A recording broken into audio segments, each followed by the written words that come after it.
This will probably be a little bit of a short video, maybe.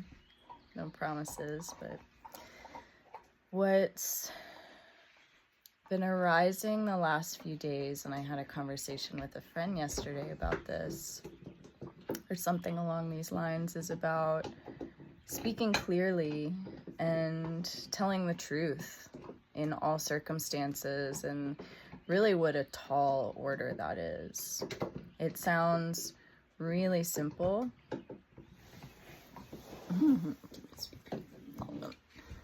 just chewing a bone and it might be a little loud, but just what a tall order it is to tell the truth all the time. As I think most of us probably don't even realize all the ways that we hold back the truth or shade the truth. And truth is not just, it's not just the absolute truth. It's that, of course, but it's the ever-changing truth that arises in the dual relative world moment by moment. And it's being authentic to what is arising here. And it's not just that. So there's an element of that where it seems that the conditioning in most of us, and I can just like really speak from my own experience, that there is, so much conditioning that like things needed to look the way that I wanted them to look. And if they didn't, I would suffer. So if I were to, speak what was arising here and it wasn't received well, then that would cause suffering. Or if it was rejected, or if I didn't get the outcome that I wanted. So then there was a learning to suppress the expression of like what was authentically and naturally wanting to arise. But part of this very tall order of telling the truth in all moments, and that's really like the embodiment of awakening, being with what is that what is what's happening, like seemingly externally, and also what's arising here. And being willing to be honest about that and being unattached to the outcome. And that's the really hard part, is is letting go of whatever happens as a result of that. And that's really scary. It's really scary to like lay all your cards on the table and then suddenly there's no control. Like if you speak, like I had like very pivotal moments where it's like, if I speak this, all the cards are on the table and there's no longer any control. Not that there was control, but there's no longer a sense or a feeling of control over what the outcome might be. And that's really terrifying. It's really terrifying. So in the process of telling the truth and being truthful in all moments, there's a complete surrender of control. There's a complete surrender of identity in that. Complete surrender of who I think I am, my preferences, what I want, the outcomes that I want. There's a surrender of all of that, which feels paradoxical because maybe what like a mind or an identified state would think is that, or would perhaps believe is that speaking what's here isn't true, just like negating that. Well, nothing is true. There's no doer. There's nobody here. Therefore, I don't need to, there's no reason to express what's arising. And that is a bypass.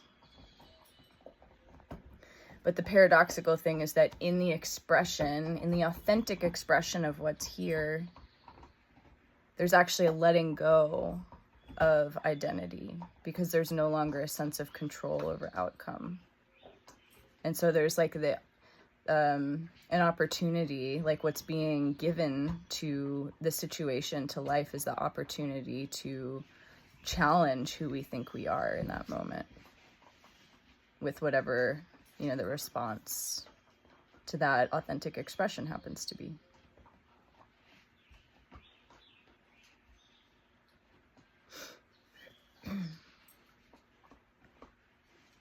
So this aspect of like embodying and awakening, it doesn't feel blissful or like esoteric or mystical or necessarily divine. It's like very ordinary human shit. But like this is where the rubber meets the road. It's like, can you be truthful in all moments? Because to withhold what's arising here is a resistance pattern, even if it's subtly, or to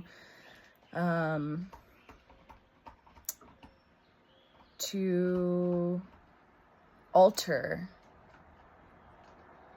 or like kind of have to shade a truth, or to kind of half speak something, or to not fully express something because, unconsciously perhaps there's a worry of judgment or of hurting somebody's feelings. And that doesn't mean to like be an asshole or to like not be kind,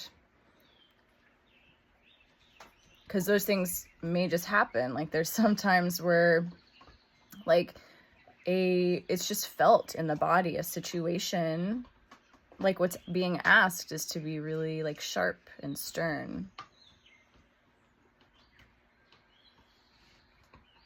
And people probably won't like that, And then in some situations, like a different situation, what will be asked is for that expression to come forth with softness and with gentleness. And it'll just be felt. It'll be intuitive and it'll be felt.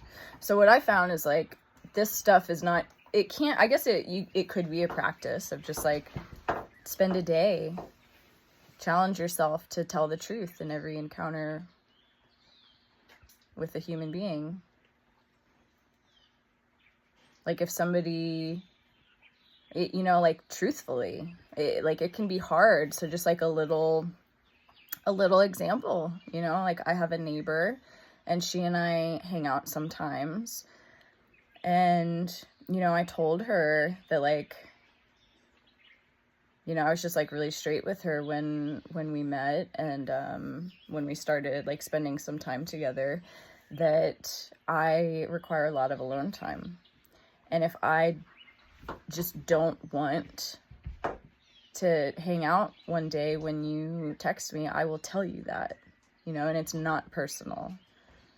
So like being truthful in that way, like if a friend messages you and says like, hey, do you want to hang out? And you don't, saying, no, I don't.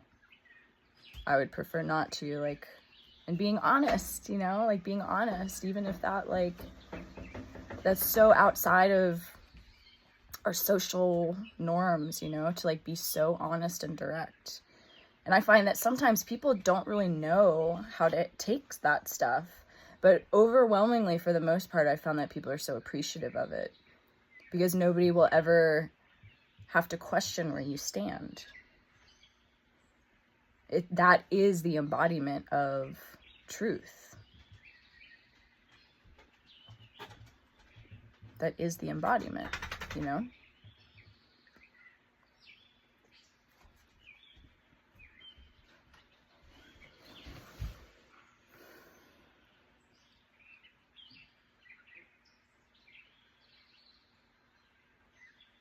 And it's actually more kind to other people because speaking clearly what is here provides like, so when there's like gray stuff or ambiguity and it's not a clear, like if maybe somebody asks you a question or if you want to do something and it's not a clear yes or no, like what's being invited is an opportunity for the counterpart to spin into stories and beliefs and interpretations and all of those things, and being clear dispels illusion internally and externally. I know like those things are concepts, like there's not actually an internal and an external, but just speaking like relatively, it dispels illusion on all sides. It limits the opportunity for stories on all sides. So it's literally, it's freeing, not just here, but for others. It liberates others, even if it's just like a moment of liberation, you know, which is cool. It's really cool.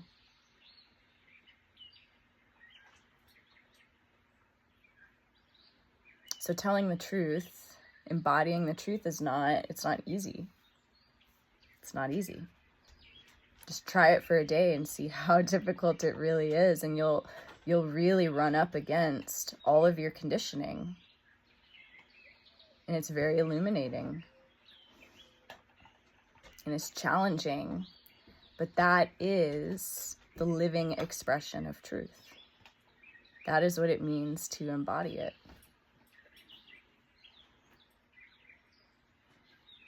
And it requires a deep honesty with oneself.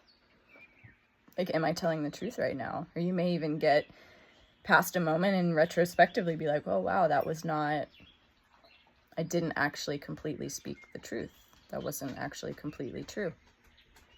And just having to be really honest with oneself in that. So truthfulness is in itself a really powerful practice. Truthfulness in all ways. And that doesn't necessarily mean oversharing, like oversharing personal details or things like that. Because there's a way that I think an ego can overshare and think that it's telling the truth.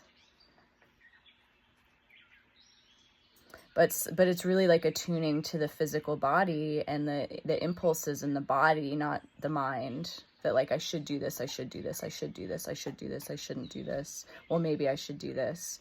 It has nothing to do with, there's no considering. There's not like a sitting and thinking and pondering about how I should communicate something. It's just like a momentary expression, like authentic expression that arises, and it's like dying into that. The mind is completely let go. The identity is completely let go, and it's dying into whatever arises in the moment. It's really challenging.